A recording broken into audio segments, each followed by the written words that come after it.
Na ji daɗi ƙwarai da gaske wannan ziyara da kuka kawo mu wannan ofis namu mai albarka. Duk da yake sabon ofis ne, ba a kai ga buɗe shi ba ko aka ƙaddamar da shi tukun. Da muna wancan ofis wanda muke kira Boda Branch, Ɗara District, Jibiya Local Government. To yanzu kuma sai aka ƙara min mukami sakamakon ayyukan da aka ga muna yi na alheri wanda jama'a suke jin daɗi kuma suna godiya. Sai aka ƙara mukami aka bani kanta terrorist na Northwest. To makasudin haka yasa kaga kuma na dawo yanzu sakamakon wannan mukamin da aka ba. Kuma ana niyyar bikin buɗe ofis nan ba da daɗewa ban Allah da cikin satin nan. Shugabanninmu na ƙasa za su zo su buɗe mu shi daga national. Yanzu 'yan shirye-shirye ne muke ta yi na gyaran ofis ɗin, shi ya sa ba mu gayyato su ba da an zo an yi bikin buɗe shi.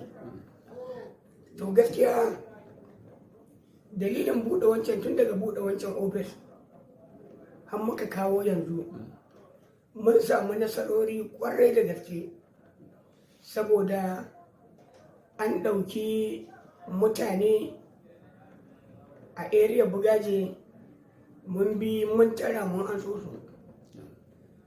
An ɗauki dabbobi mun tara mun yi ba ta kashi da ɓarayin, an yi masanya wuta ƙarshe dai mun an so dabbobin.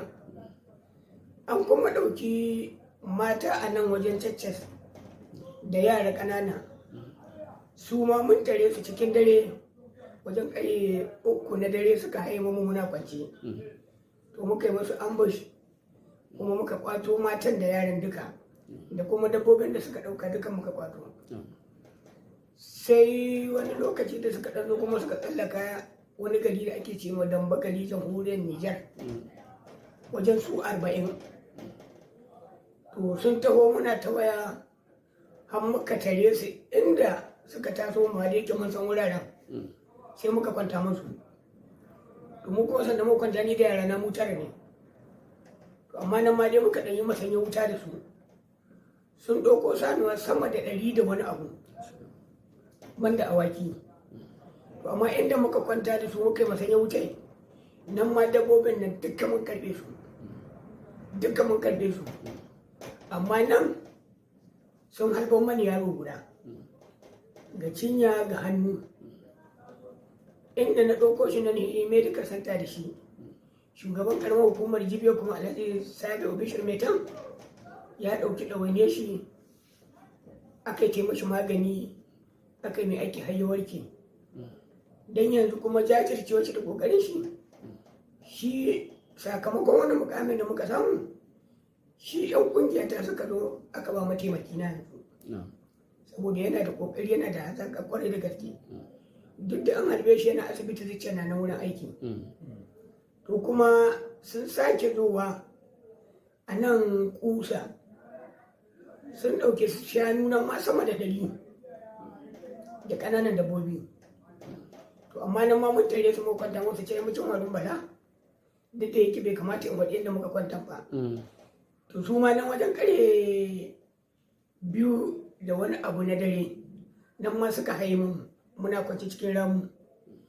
To nan ma Allah ya sa muka anshi dabbobin dukkan su da wata mata guda da suka ɗauko, dukkan su mun karɓe su ba su ce da ko guda ba. Kuma duk mun ba masu dabbobin mun kira su kuma kowa ya anshi dabba ta. Sai kuma muka je Walale, can ma sun je suka kama kaji, kaza wajen 100 da wani abu cikin dare suna kamawa. Mu kuma muna kwance cikin wasu itatuwa muka kyale su har sai da suka kamo suka taho.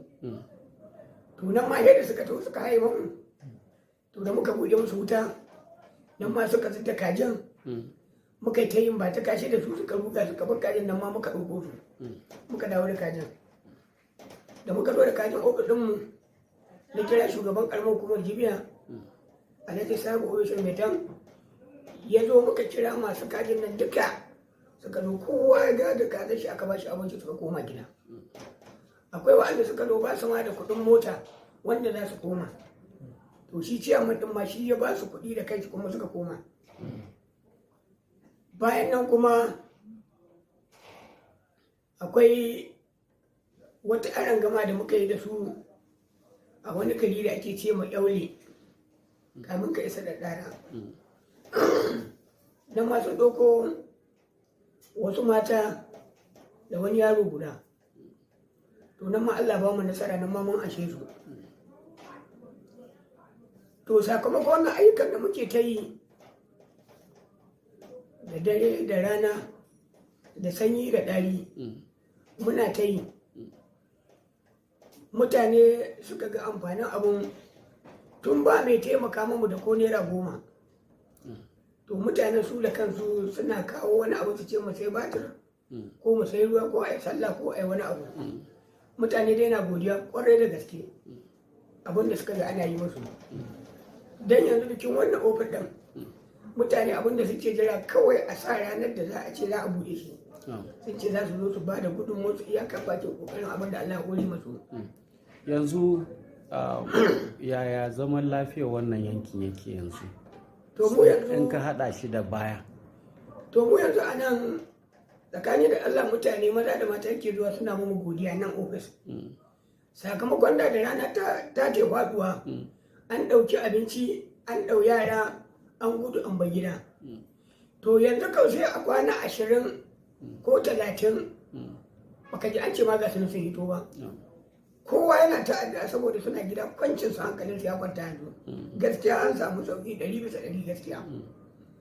Sannan kuma muna ƙara mika godiyanmu ga mai girma tsohon sakataren gwamnatin jihar Katsina Alhaji Muntari Lawal, saboda tsakanin da Allah yana taimaka mu kwarai da gaske. A duk wata gudunmuwa da muka fara samu Muntari Lawal ne ya fara taimakon mu. Muntari Lawal ya taimake mu kwarai da gaske, kuma muna tare da shi koyaushe muka kai kukan mu yana taimaka mu. Sai Allah kuma ya haɗa mu da gwarzon ciyaman shi Alhaji Sabo Bishir Metan, saboda ya taimaka mu, ya ba mu kayan aiki, ya ba mu makaman nan da muke aiki da su, kuma ya ba mu motoci hilar ga shi ya ba mu su. Tsakani da Allah mu muna godiya gare su kwarai da gaske, kwarai da gaske. Kuma muna ƙara miƙa godiyanmu mu a nan ofis ko a ƙaramar hukumar Jibiya ga Alhaji Audu Malam, saboda Alhaji Audu Malam yana taimakon mu kwarai da gaske a nan ofis ɗin. Duk abin da muka tuntuɓa yana taimaka mu gaskiya. Gaskiya muna godiya kwarai da gaske. Yanzu menene bukatunku wanda idan Allah hukunta kuka samu wannan abun aikinku zai fi zamowa da inganci fiye da yadda kuke yanzu? To yanzu muna kira ga ita gwamnatin jihar Katsina da gwamnatin tarayya, suna taimakon mu kwarai da gaske, suna taimakon mu kwarai da gaske, sun ɗauki ɗawainiyar mu. Amma muna ƙara kira gare su ko muna roƙo gare su abin da suke ma musulunka kayan aiki da suka bamu, muna so don Allah su ƙara linka mu domin mu ji daɗin gudanar da ayyukanmu na taimakon al'umma da muke yi. Da za mu ƙara samun motoci da babura da makaman nan, to tsakani da Allah da aikinmu ya ƙara inganta.